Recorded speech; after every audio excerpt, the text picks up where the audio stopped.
नमस्कार दोस्तों, एक बार फिर से स्वागत है आप सभी का आरएस जंक्शन पर। मैं हूं घनश्याम।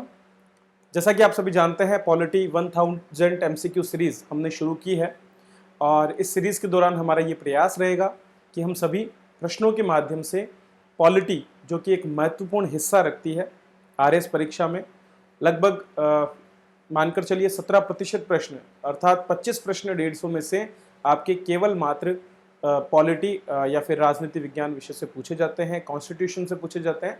तो उन्हीं को हम कवर करने की कोशिश कर रहे हैं। ये हमारी तीसरी कक्षा है।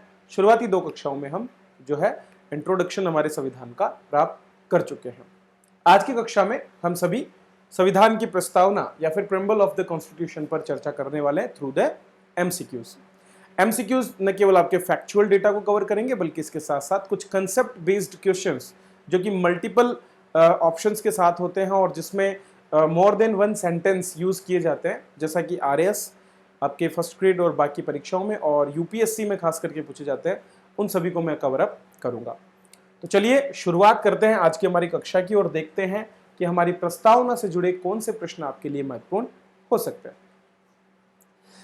तो सबसे पहले प्रश्न की ओर हम बढ़ेंगे। पहला प्रश्न जो है बिल्कुल सिंपली हम ले सकते हैं। प्रस्तावना का इंट्रोडक्शन जो हमारे संविधान में हुआ है या जहां से प्रस्तावना संविधान में आई है, उस पर आपसे प्रश्न पूछा जा सकता है कि प्रस्तावना को संविधान में सम्मिलित करने का विचार कि एक प्रिम्बल हमारी होनी चाहिए, ये जो विचार है ये कहां से आया है। ठीक है, तो दोस्तों अगर हम देखें उस समय उपलब्ध जितने भी जो संविधान थे जो कि निर्मित हो चुके थे, अगर हम उनकी बात करें तो अमेरिका का संविधान एक ऐसा पहला संविधान था जहां पर सबसे पहले संविधान में प्रस्तावना को जगह दी गई थी। प्रस्तावना एक A4 साइज के पेपर पर कुछ पंक्तियों में लिखा हुआ एक वक्तव्य है जो कि हमारे संविधान निर्माताओं ने सोच समझ करके संविधान के निर्माण के बिल्कुल अंत में संविधान में सम्मिलित किया था। जिस तरह से किसी पाठ्य पुस्तक को पढ़ते समय आप देखते हैं कि उसकी शुरुआत में एक संपादकीय टिप्पणी होती है जिससे आपको ये पता चल पाता है कि पुस्तक में आप क्या पढ़ने वाले हैं, उसी तरह से हमारे संविधान की शुरुआत में भी स्थित ये जो प्रस्तावना है ये हमको ये दर्शाती है कि जिस संविधान को आप पढ़ने जा रहे हैं उसका सार क्या है, उसका मूल क्या है, या फिर किस दिशा में भारत के नागरिक अपने देश को ले जाना चाहते हैं, ये सारी जानकारी हमको इसमें मिलती है। तो अमेरिकी संविधान की तर्ज पर या अमेरिका में चूंकि इससे पहले प्रस्तावना को सम्मिलित किया गया था, उसी के आधार पर भारत में भी जो है हमारे संविधान निर्माता जो कि विशिष्ट व्यक्तियों में सम्मिलित थे या फिर जो कह सकते हैं कि उस समय के जो टॉप ब्रिलियंट माइंड थे हमारे यहाँ के, उन सब ने मिलकर के कहा कि प्रस्तावना के रूप में हमको एक सार, एक दर्शन जो है संविधान का सम्मिलित करना चाहिए, ताकि अगर कोई पूरा संविधान भी ना पढ़ पाए तो केवल प्रस्तावना को देखकर ये अनुमान लगा सके कि आखिर हमारे संविधान निर्माताओं के दिमाग में उस समय क्या चल रहा था। तो अमेरिकी संविधान वो संविधान है जिसके आधार पर हमारे यहाँ पर प्रस्तावना को संविधान में सम्मिलित किया गया था। अगले प्रश्न की बात करते हैं। तो अगला प्रश्न फिर आता है कि संविधान में प्रस्तावना लाने का जो विचार है वो प्रस्तुत किसने किया, कि कैसे संविधान को लाया जाए। तो याद रखिए, संविधान के निर्माण के लिए जो बैठक हमारी संविधान सभा की हुई, तो उसकी शुरुआत के तीसरे ही दिन मतलब 9 दिसंबर को आपकी पहली बैठक होती है और उसके कुछ ही दिन अर्थात 13 दिसंबर को संविधान के लिए प्रस्तावना कैसी हो उसके लिए एक उद्देश्य प्रस्ताव जो है प्रस्तुत किया गया था जवाहरलाल नेहरू के द्वारा। तो तत्कालीन हमारे जो प्रधानमंत्री जब बने जवाहरलाल नेहरू, से पहले ये जब संविधान सभा के सदस्य रहे, तो उस समय इन्होंने 13 दिसंबर 1946 को एक उद्देश्य प्रस्ताव, जिसके अंतर्गत भारत के संविधान के निर्माण के पीछे निहित प्रमुख उद्देश्यों की चर्चा की गई थी, उस पर जो है यहाँ पर बात की गई थी। तो उद्देश्य प्रस्ताव इन्होंने प्रस्तुत किया और उसी उद्देश्य प्रस्ताव के मूलभूत जो प्रावधान थे उनको सम्मिलित करके हमारी प्रस्तावना को तैयार किया गया है। ठीक है, तो आदर्श झलकते हैं जवाहरलाल नेहरू की उद्देश्य प्रस्ताव 13 दिसंबर 1946 को प्रस्तुत हुआ और फिर 22 जनवरी 1947 को इसको अडॉप्ट भी कर लिया गया था। तो ये 2 तिथि बहुत महत्वपूर्ण है जो आपको याद रखनी है। तो भारतीय संविधान की प्रस्तावना किसके द्वारा तैयार की गई थी? जवाहरलाल नेहरू द्वारा। संविधान का प्रारूप किसके द्वारा तैयार किया गया था? एक प्रारूप समिति के द्वारा, जिसकी अध्यक्षता डॉक्टर BR अम्बेडकर ने की थी। ठीक है, लेकिन अगर बात करें प्रस्तावना की तो वो तैयार किया था डॉक्टर जवाहरलाल नेहरू ने उद्देश्य प्रस्ताव के रूप में। क्लियर है? आगे बढ़ने से पहले दोस्तों, जिस तरह से मैं आपको यहां पर क्लासेस करा रहा हूं, उसी तरह से आप सभी के लिए हिस्ट्री का पोर्शन कवर करने के लिए भी मेरी कुछ क्लासेस चल रही है। तो अनअकैडमी प्लेटफॉर्म पर मैं आप सभी के लिए 26 अप्रैल को 4 बजे एक क्लास लेने वाला हूं। तो 26 अप्रैल कल है, ठीक है, कल शाम को 4 बजे मेरी एक कक्षा होगी। टॉपिक रहेगा growth of education during British period through MCQs, ठीक है। तो एमसीक्यूज के थ्रू हम जैसे यहां पर डिस्कशन कर रहे हैं उसी तरह से वहां भी डिस्कशन करने वाले हैं। हम करेंगे क्या, हम जो भी एजुकेशन का डेवलपमेंट, खास करके अंग्रेजी शिक्षा का जो विकास भारत में हुआ, चूंकि मुगलों का राज्य पहले था और उसके बाद में अंग्रेज आए, तो उस दौरान कैसे भारत में विकास हुआ, कौन कौन से आयोग आए, उन आयोग के क्या क्या रिकमेंडेशंस हुए, उनसे जुड़े प्रमुख जो वाइसरायज थे वो कौन कौन से थे और उनसे क्या बदलाव देश की शिक्षा व्यवस्था में हुए, उन सभी पर हम चर्चा करेंगे। तो आप सभी मुझे ज्वाइन कर सकते हैं 1 घंटे, 1 दिन और 5 घंटे के बाद में शाम को 4 बजे कल। तो उसके लिए आप डिस्क्रिप्शन में मैंने लिंक दिया हुआ है, तो आप जैसे ही डिस्क्रिप्शन ओपन करेंगे आप देख सकते हैं, अभी भी नीचे देखिए डिस्क्रिप्शन में एक लिंक दिया हुआ है, वहां से जाकर के आप जो है ज्वाइन कर सकते हैं और वहां पर आप फ्री ऑफ कॉस्ट बिना किसी पैसे के इस कक्षा का लाभ ले सकते हैं। तो वहां जब आप ज्वाइन करें तो आप मेरा ये कोड जरूर यूज करें, जो रेफरल कोड है RSJ10, ठीक है। तो इस कोड के साथ में आप वहां पर ज्वाइन करें, फ्री ऑफ कॉस्ट ये आपको क्लास है, किसी तरह का कोई पैसा आपको नहीं देना है और वहां पर जाकर के आप मेरे साथ इस कक्षा में जुड़ सकते हैं, इसका लाभ ले सकते हैं।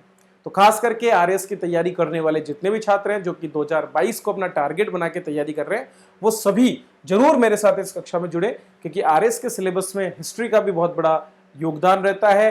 टोटल जो 25 क्वेश्चंस पूछे जाते हैं उसमें से 8 क्वेश्चन आपके इंडियन हिस्ट्री से आते हैं, तो ऐसे में बहुत महत्वपूर्ण है। इसके साथ साथ जब हम बात करते हैं मेंस पेपर की, तो वहां पर भी बड़ी मात्रा में क्वेश्चन आते हैं। तो growth of education during British period, इस टॉपिक पर हम सभी चर्चा करेंगे थ्रू द एमसीक्यूज। तो आप जरूर ज्वाइन करें, वहां पर हम डेफिनेटली एक अपना पूरा का पूरा टॉपिक कवर कर पाएंगे, ऐसा मुझे विश्वास है। तो चलिए आगे बढ़ते हैं। प्रस्तावना के अनुसार भारत को निम्नलिखित में से क्या घोषित किया है? एक बार मैं आप सभी को हमारी प्रस्तावना में जो शब्द उपयोग किए गए हैं उनको सुना देता हूं।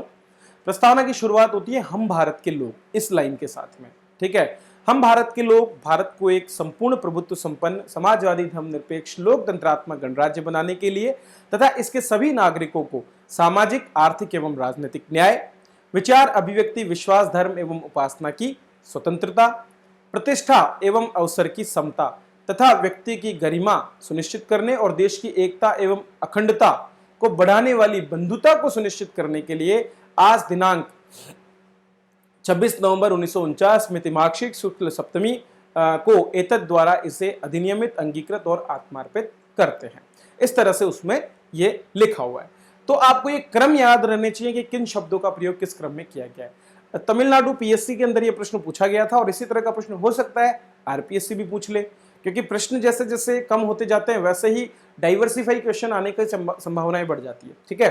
तो जो पहली लाइन है, हम भारत के लोग भारत को एक संपूर्ण प्रभुत्व संपन्न समाजवादी धर्मनिरपेक्ष या पंथ निरपेक्ष, जिसको हम कह सकते हैं संपूर्ण प्रभुत्व संपन्न समाजवादी पंथ निरपेक्ष लोकतांत्रिक गणराज्य, ये धर्मनिरपेक्ष भी नहीं है, वहां पर पंथ निरपेक्ष शब्द का प्रयोग किया हुआ है, ठीक है। सेक्युलर शब्द जो आपका इंग्लिश भाषा में है उसी को हिंदी में यहाँ पर पंथ निरपेक्ष कहा गया है, तो ये धर्मनिरपेक्ष आप हटा सकते हैं, पंथ निरपेक्ष इसकी जगह रखें। तो संपूर्ण प्रभुत्व संपन्न समाजवादी पंथ निरपेक्ष लोकतंत्रात्मक गणराज्य, ये याद रखिए, क्योंकि ये जो क्रम है इससे आपको अक्सर प्रश्न पूछे जा सकते हैं, जो कि पहले पूछा भी जा चुका है। तो चलिए अगले प्रश्न की ओर बढ़ते हैं। तो आपको याद हो गया होगा कि इन शब्दों का जो क्रम है वो कुछ इस तरह से है, संपूर्ण प्रभुत्व संपन्न समाजवादी पंथ निरपेक्ष लोकतांत्रिक गणराज्य। क्लियर है? चलिए नेक्स्ट प्रश्न हमारा देखते हैं। भारत के संविधान निर्माताओं की सोच निम्नलिखित में से किसमें परिलक्षित होती है? कौन सा एक हिस्सा है हमारे संविधान का जहां पर आपके संविधान निर्माताओं के दिमाग में क्या चल रहा था ये दिखाई देता है? तो वो दिखाई देता है दोस्तों आपके प्रस्तावना से। बिल्कुल सिंपल प्रश्न है, लेकिन ये बहुत कंफ्यूज करता है जब परीक्षा में आता है, और अगर हमें क्लियरली पता नहीं हो तो आपको याद होना चाहिए कि भारत के संविधान निर्माताओं की जो थिंकिंग है, जो उनके आदर्श, जो उनकी मूल भावना है, जो उनके मन में विचार रहे हैं कि वो भारत को कैसा देखना चाहते हैं आने वाले समय में, उसका पूरा का पूरा दर्शन हमको हमारी प्रिम्बल या फिर प्रस्तावना में देखने को मिल जाता है। तो ये भी एक बहुत अच्छा प्रश्न आपके लिए हो सकता है। चलिए अगला प्रश्न देखते हैं। अब हम ये देखेंगे कि संविधान में या जो हमारे संविधान की प्रस्तावना है उसमें कौन कौन सी ऐसी चीजें हैं जो स्पष्ट रूप से क्लियर होती है, और यहां से आपको कुछ ऐसे प्रश्न पूछे जा सकते हैं, ठीक है, जिनमें आपको मल्टीपल बहुत से ऑप्शंस दिए जा सकते हैं और उनमें से सेलेक्ट करना हो। तो सबसे पहला, क्या संविधान के लागू होने का समय इसमें दिखाई देता है? जी भाई बिल्कुल। हम देखते हैं कि 26 नवंबर 1949 ये डेट जो है हमारी प्रियम्बल में सम्मिलित की गई है। क्लियर है? तो जो 11वें सत्र का जो अंतिम दिन है उसी दिन को यहाँ पर इसमें प्रियम्बल में सम्मिलित किया गया है, ठीक है। हालांकि अंतिम बैठक मैंने आपको बताई थी कब हुई थी, 24 जनवरी 1950। अंतिम बैठक 24 जनवरी 1950 की है, जब संविधान पर हस्ताक्षर करने के लिए सभी विद्वान मिलकर के बैठे थे। लेकिन ये याद रखिए कि संविधान के लागू होने का समय 26 नवंबर 1949 था। क्लियर है? दूसरा, आदर्श जिन्हें संविधान द्वारा प्राप्त किया जा सकता है। तो हम पढ़ते हैं ना कि भारत को संपूर्ण प्रभुत्व संपन्न धर्मनिरपेक्ष लोकतंत्रात्मक गणराज्य बनाने के लिए तथा इसके सभी लोगों को सामाजिक, आर्थिक एवं राजनीतिक न्याय, ठीक है, विचार अभिव्यक्ति, विश्वास, उपासना, धर्म की स्वतंत्रता, प्रतिष्ठा एवं अवसर की समता। तो तीन आदर्श जिनको हम प्राप्त करना चाहते हैं वो कौन कौन से हैं? न्याय, ठीक है, दूसरा है स्वतंत्रता और चौथा है समता। और इसीलिए आप देखते हैं कि संविधान का अनुच्छेद 14 और अनुच्छेद 19 हमको स्पष्ट रूप से इनका वर्णन भी देता है, ठीक है। तो अनुच्छेद 14 और अनुच्छेद 19 हमें समता और स्वतंत्रता की बात करता है। तो आदर्श जिन्हें संविधान द्वारा प्राप्त किया जाना, इनको भी हम हमारे प्रस्तावना में देख सकते हैं। सरकार की प्रणाली, क्या हमें सरकार की प्रणाली का पता चलता है? बिल्कुल पता चलता है। हम पढ़ते हैं हम संप्रभु हैं, ठीक है, पहला तो, और दूसरा लोकतंत्रात्मक गणराज्य। तो यहां से हमको पता चलता है कि हमारे यहाँ पर जनता का शासन है और हमारा जो प्रतिनिधि है उसको जनता के द्वारा चुना जाता है, ना कि किसी राजा या फिर किसी एक प्रभुत्वशाली वर्ग का शासन है, ऐसा नहीं है, ठीक है। पहला तो हम लोकतंत्रात्मक है क्योंकि हमारे यहाँ लोगों का तंत्र है, हमारे यहाँ जनता के द्वारा जनता के लिए जनता का शासन है। और दूसरा हमारे यहाँ गणराज्य है। गणराज्य का मतलब है हमारे यहाँ राजतंत्र नहीं है, प्रजातंत्र है। जनता अपना प्रतिनिधि खुद चुनती है। हमारा जो राष्ट्रपति है उसको चुनने का काम हमारे द्वारा चुने गए प्रतिनिधियों के द्वारा किया जाता है। भले ही हमारा लोकतंत्र एक अप्रत्यक्ष लोकतंत्र है, प्रत्यक्ष मतलब हम डायरेक्टली सभी निर्णय नहीं लेते हैं, हमारे द्वारा चुने गए प्रतिनिधि हमारे स्थान पर जाकर के निर्णय लेते हैं। प्रत्यक्ष लोकतंत्र में अक्सर क्या होता है, रेफरेंडम और बाकी तरीकों के माध्यम से जो है निर्णय लिए जाते हैं, लेकिन हमारे यहाँ पर अप्रत्यक्ष लोकतंत्रात्मक गणराज्य की प्रणाली है, ठीक है। तो ये आपको ध्यान रखना है, हम गणराज्य हैं, लोकतंत्रात्मक है, ये हमारी सरकार की प्रणाली को दर्शाता है। और चौथा है प्राधिकार का स्रोत। तो ये भी हमको देखने को मिलता है starting 4 words of the preamble showing this thing, ठीक है, जैसे कि हम भारत के लोग। तो अधिकार का स्रोत कौन है? हम भारत के लोग। तो यहां से हमको यह पता चलता है कि भारत के जो नागरिक हैं वही दरअसल संविधान के अधिकार का स्रोत है। तो इस तरह से हमारा जो आंसर होता है वो क्या होता है? डी। चलिए नेक्स्ट प्रश्न की ओर बढ़ते हैं। तो जैसा कि मैंने आपको बताया ये सारी की सारी विशेषताएं हैं। संविधान के अधिकार के स्रोत की घोषणा शुरुआत में है, सरकार की व्यवस्था मिलती है, फिर सरकार के उद्देश्य और आदर्श हमको मिलते हैं, और अंत में इसके अधिनियमन की घोषणा हमको मिलती है।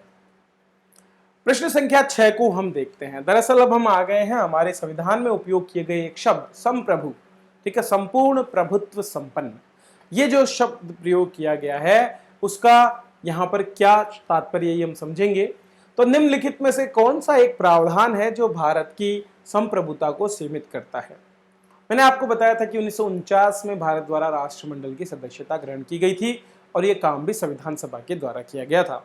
तो भारत की राष्ट्रमंडल की सदस्यता क्या हमारी संप्रभुता को सीमित करती है? आंसर होगा नहीं।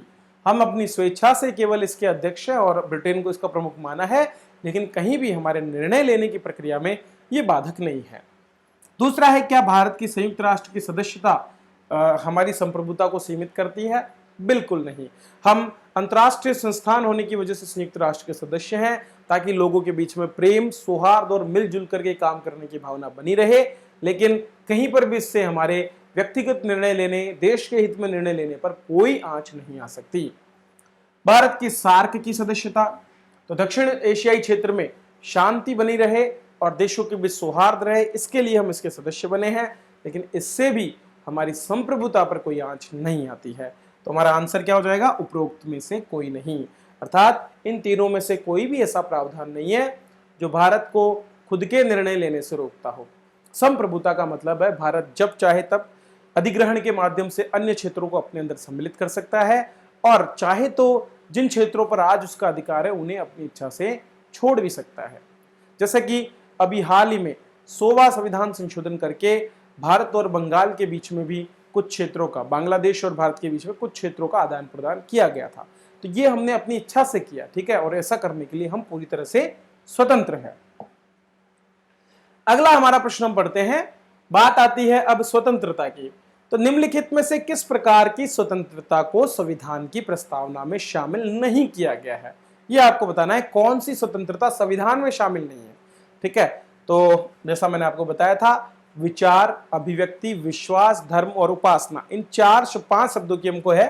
तो यहां पर देखो विचार भी है, अभिव्यक्ति भी है, विश्वास भी है, लेकिन परंपरा जैसी कोई स्वतंत्रता की बात यहां पर नहीं है, ठीक है।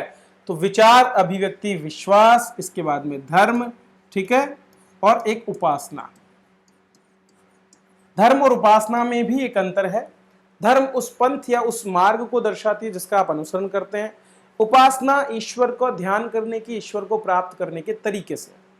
तो आप चाहे तो योग से, चाहे तो आप नाच गा करके, चाहे तो आप अन्य किसी भी तरीके से अपने ईश्वर को पूछ सकते हो, उसको उपासना कर सकते हो। आप उसको पत्थर के रूप में पूछ सकते हो, आप उसे मनुष्यों के रूप में देख सकते हो, कैसे भी देख सकते हो, इसकी पूरी स्वतंत्रता आपको है, ठीक है। विचार प्रकट करने की स्वतंत्रता है, अभिव्यक्ति अपनी बातों को सामने रखने की स्वतंत्रता है, विश्वास आप किस में विश्वास करते हैं, किस मार्ग में, आप उदारवादी हैं, आप साम्यवादी हैं, ठीक है, आप रूढ़िवादी हैं, वो आपके ऊपर निर्भर करता है, बशर्ते आप कहीं पर भी सामाजिक व्यवस्था को किसी तरह का कोई नुकसान ना पहुंचाएं। तो परंपरा जैसी कोई स्वतंत्रता की बात हमारे यहां पर नहीं की गई है। प्रश्न संख्या 8 धर्मनिरपेक्षता पर बात करता है। धर्मनिरपेक्षता से तात्पर्य आप यहां से पंथ निरपेक्ष शब्द का लेवे, ठीक है। तो भारत के संविधान की प्रस्तावना में समाजवादी और धर्मनिरपेक्ष शब्द किसके द्वारा जोड़े गए? तो दोस्तों 1976 में 42वां संविधान संशोधन किया गया था। आपातकाल की स्थिति थी और तब ये संविधान संशोधन लागू हुआ, और ये जब संविधान संशोधन लाया गया तो उसी के साथ में संविधान की प्रस्तावना में समाजवादी और धर्मनिरपेक्ष शब्द जोड़े गए। वैसे तो हमारे संविधान के अंदर बहुत सी चीजों को इस संविधान संशोधन के द्वारा जोड़ा गया था, और इसीलिए इसको कई बार mini constitution of the India भी कहा जाता है, लेकिन उनमें से कई प्रावधानों को 44वें संविधान के संशोधन के माध्यम से हटा दिया गया था।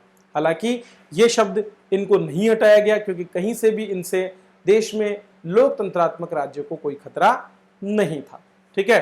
तो 42वां संविधान संशोधन 1976 में लाया गया था, जिसमें आपके समाजवादी और धर्मनिरपेक्ष शब्द जोड़े गए थे। हालांकि मूल रूप से संविधान में धर्मनिरपेक्षता और समाजवाद के बहुत से रूप मौजूद थे। जैसे कि समाजवाद के लिए अगर हम देखें तो हमारे नीति निर्देशक तत्वों के माध्यम से पहले ही एक समाजवादी लोक कल्याणकारी राज्य बनाने की व्यवस्था की गई थी, लेकिन यहां से इसे प्रस्तावना में शामिल करके और अधिक मजबूती देने की कोशिश की गई थी। नेक्स्ट प्रश्न हमारा, भारतीय संविधान में वर्णित समाजवाद का स्वरूप कैसा है? तो आपकी प्रस्तावना में जो समाजवाद शब्द दिया गया उस पर हम बात कर रहे हैं। दरअसल आजादी के बाद से ही सभी सरकार के जो शुरुआती संविधान संशोधन हुए वे कहीं ना कहीं हमको समाजवाद की ओर ले जाते हैं। अत्यधिक जो है केंद्रीकरण की प्रवृत्ति हमको देखने को मिली, और ज्यादा से ज्यादा चीजों को जो है सरकार के अधीन लाने का प्रयास किया गया था। तो सरकार चाहती थी कि निजीकरण को रोका जाए और उसकी जगह ज्यादा से ज्यादा सरकारी क्षेत्र पर स्वामित्व को है बढ़ाया जाए, और इसीलिए फिर वो समाजवाद की बात वहां पर की गई। लेकिन ये समाजवाद कम्युनिस्ट समाजवाद नहीं था जैसा कि मार्क्स ने बताया है, यह कोई राज्य आश्रित समाजवाद भी नहीं था। इसको हम लोकतांत्रिक समाजवाद के रूप में देख सकते हैं, जहां पर ज्यादा से ज्यादा शक्तियां जनता के पास होती है और ज्यादा से ज्यादा लोगों के भले करने की बात की जाती है, जैसा कि गांधी जी हमको कह करके गए हैं। तो गांधी जी पर आधारित ये लोकतांत्रिक समाजवाद था, ना कि किसी तरह का कोई कम्युनिस्ट समाजवाद। अंतर क्या है? कम्युनिस्ट समाजवाद साम दाम दंडभेद किसी भी तरीके से पूरे समाजवाद की प्राप्ति की बात करता है, लेकिन हमारे यहाँ पर ऐसा नहीं है। हमारे यहाँ पर निजी क्षेत्र और सार्वजनिक क्षेत्र के बीच में समन्वय बनाने का परंपरा लगातार देखने को मिली है। हालांकि 70-80 के दशक में बहुत ज्यादा समाजवाद की प्रवृत्ति देखने को मिली, वहीं पर देश की बिगड़ती आर्थिक व्यवस्था को देखते हुए 1991 के बाद से उदारीकरण, निजीकरण, ठीक है, और वैश्वीकरण के माध्यम से जो है हमारे यहाँ पर थोड़ा सा लचीलापन समाजवाद के मामले में देखने को भी मिला है। अगला प्रश्न हम बढ़ते हैं आगे। तो जैसा मैंने आपको बताया, समाजवादी संघ शब्द का प्रयोग जो है कब किया गया? नकारा बनाम भारत संघवाद इसके अनुसार है, ठीक है। तो इसका वैसे तो संविधान में समाजवाद शब्द को 1976 में ले लिया गया, लेकिन उसका मतलब क्लियर नहीं था। तब क्या हुआ कि एक मामला आया नकारा बनाम भारत संघवाद 1983 में, और इसमें फिर हमारे न्यायालय ने कहा कि लोकतांत्रिक समाजवाद जो कि भारत में है उसका उद्देश्य गरीबी, उपेक्षा, बीमारी और अवसर की असमानता को कम करना है। अर्थात जो अधिकार विहीन है, जो संसाधन विहीन है, उनको संसाधन उपलब्ध कराना और उनको एक अच्छा जीवन जीने के लिए जो है प्रेरित करना, यही इसका मूल उद्देश्य है। तो भारतीय समाजवाद मार्क्सवाद और गांधीवाद दोनों का मिला जुला स्वरूप माना जाता है। अगला प्रश्न बात करता है हमारे यहां पर जो आदर्श है स्वतंत्रता, न्याय, समता या बंधुत्व, तो उनमें से कौन से आदर्श ऐसे हैं जिनको फ्रांस की क्रांति से लिया गया है? 1789 से लेकर के 1799 ये वो कालखंड था जब आपके फ्रांस में जो है एक क्रांति हुई। इस क्रांति ने फ्रांस को एक गणतंत्र की ओर ले जाने का प्रयास किया। हालांकि बाद में हम नेपोलियन की तानाशाही भी देखते हैं, ठीक है, लेकिन उन्होंने जो है जो मध्य वर्ग है उसके अधिकारों की मांग की, जो सर्वहारा वर्ग है उसके अधिकारों की मांग की, और उस समय स्वतंत्रता, समता और बंधुत्व, ये तीन जो नारे थे उनको जगह दी गई थी। तो हमारे संविधान में स्वतंत्रता, समता और बंधुत्व का जो ये आदर्श है 1, 3 और 4 का, ये फ्रांस की क्रांति से लिया गया है। जबकि अगर हम बात करें न्याय की, तो सामाजिक, आर्थिक और राजनीतिक न्याय की जो अवधारणा है ये 1917 में, बाद में जब प्रथम विश्व युद्ध घटित हो रहा था उसी समय हुई रूस की क्रांति से हुआ था, जब बड़ी संख्या में लेनिनग्राद में उपस्थित जो मजदूर वर्ग थे, जो सिपाही थे, उन्होंने ब्रेड की दुकानों पर धावा बोल दिया और इस तरह से जार शासन का अंत हुआ था। तो वहां पर रूस की क्रांति से हमने न्याय शब्द की मांग की, जहां सर्वहारा वर्ग ने अधिकार अपने हाथ में लेने की कोशिश की। वहीं पर स्वतंत्रता, समता और बंधुत्व की भावना हमको देखने को मिलती है फ्रांस की क्रांति से, ठीक है। तो ये याद रखना आप कि फ्रांस की क्रांति से हमने ये 3 चीजें ली है, जबकि न्याय की अवधारणा जो है वो रूस की क्रांति से ली गई है। अगले प्रश्न की बात करें तो आपको कुछ इंपॉर्टेंट लाइंस कभी कभी देखने को मिलेगी और पूछ लिया जाएगा कि ऐसा किसने कहा है। ऐसे प्रश्न अक्सर आते हैं, पूछे भी गए हैं। तो यहां प्रश्न है कि निम्नलिखित में से कौन से एक विद्वान है जिन्होंने टिप्पणी करते हुए कहा कि प्रस्तावना संविधान का कुंजी नोट है। कुंजी नोट मतलब की नोट, जो सबसे इंपॉर्टेंट हिस्सा होता है, ठीक है, या फिर जो बहुत गागर में सागर भरने का काम करता है उसको की नोट हम कहते हैं। तो की नोट क्या है, ये बात किसने कही? अर्नेस्ट बार्कर ने। अर्नेस्ट बार्कर ने क्या कहा कि प्रस्तावना संविधान का की नोट है।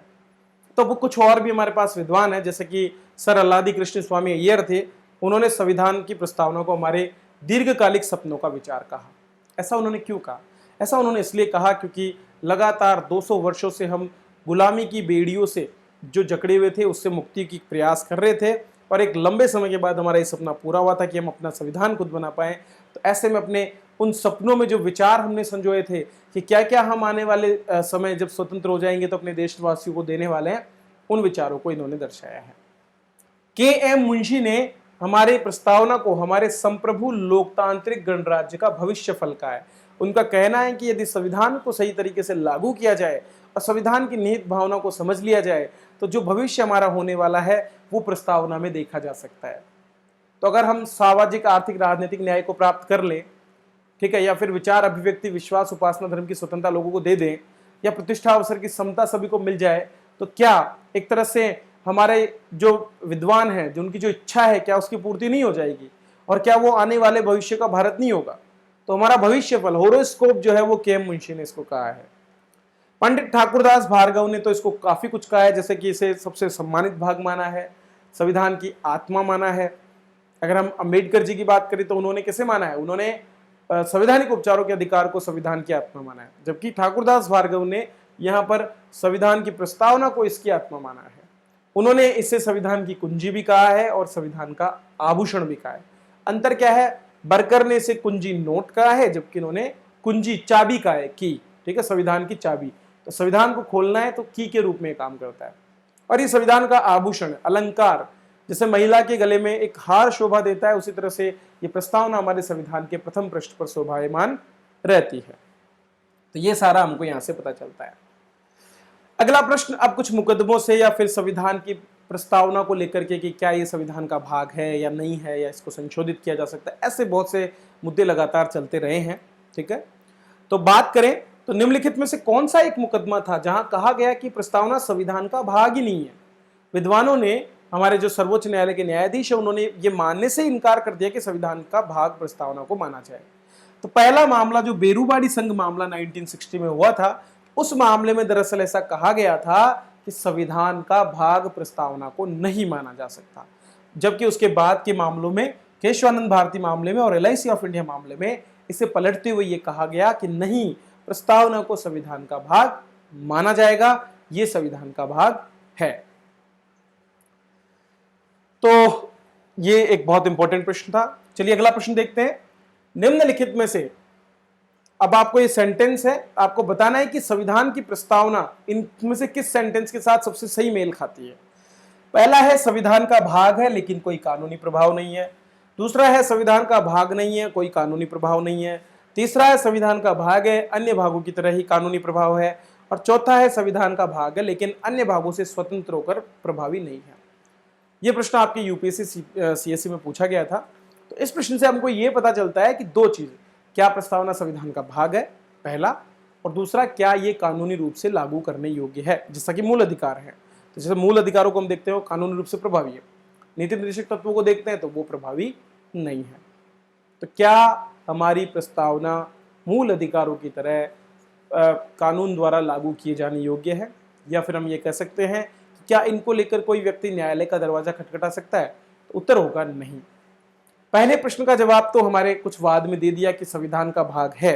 ठीक है, तो यहां पर आपका भाग नहीं है, ये ऑप्शन तो पहले ही गलत हो जाएगा।